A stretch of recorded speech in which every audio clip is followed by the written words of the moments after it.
નામ નિર્દેશ વાળી આકૃતિ. આ જે આકૃતિ છે એના કુલ કેટલા ભાગ છે? બે. પહેલો ભાગ જે છે તેનું નામ છે કોષકાય અને બીજું છે ચેતાતંતુ. બરાબર. હવે પહેલા આપણે દોરીશું કોષકાય. કાય એટલે શરીર. હવે ધ્યાન આપજો ને આકૃતિ.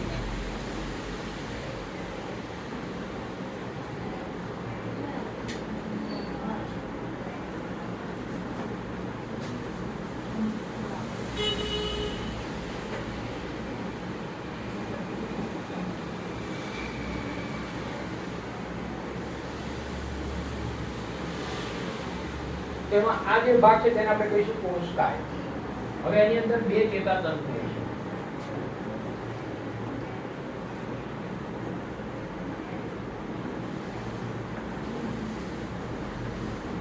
દરેકમાં 4 હોય તેવું જરૂરી નથી કે 3 હોય તે જરૂરી નથી. તો આ જે બની ગયા તે ચેતાતંતુ.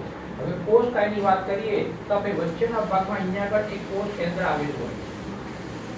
તેની આજુબાજુની ભાગની અંદર તમે જુઓ તો અહીંયા કોષ રસ આવેલો છે.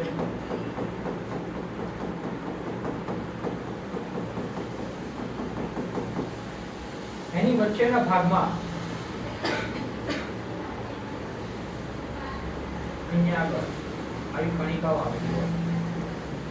ત્યારબાદ આપણે આગળ જોઈએ અહીંયા આગળ તો આ જે ચેતાતંતુ છે તેની આજુબાજુમાં અહીંયા આગળ સરસ મજાના આવા કોષો આવેલા છે. 3 દોરવા એવો જરૂરી નથી. તમારી લંબાઈ પ્રમાણે 3 થી 4 અલગ બનાવી શકો.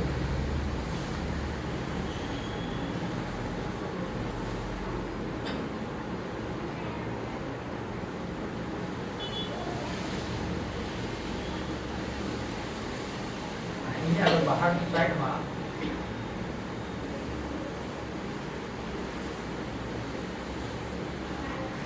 બરાબર. હવે આપણે એનું નામ નિર્દેશન શરૂ કરીએ તો આ જે ભાગ છે તેનું નામ છે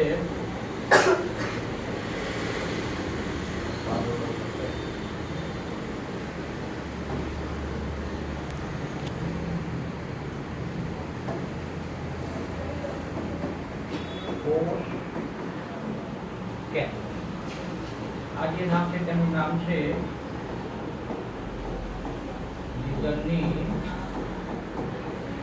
કણિકા. આ જે ટપ્પા ભાગ છે તેનું નામ છે કોષ રસ. આ જે દેખાય તમને એનું નામ છે શિખાતંતુ. આ જે યલો કલરનો ભાગ તેની વચ્ચેનો ભાગ લાંબો ભાગ એનું નામ છે અક્ષતંતુ. આ જે ભાગ દેખાય યલો કલરનો એનું નામ છે લખ્યું વ્યંજનની ગાંઠ અને આને કહેવાય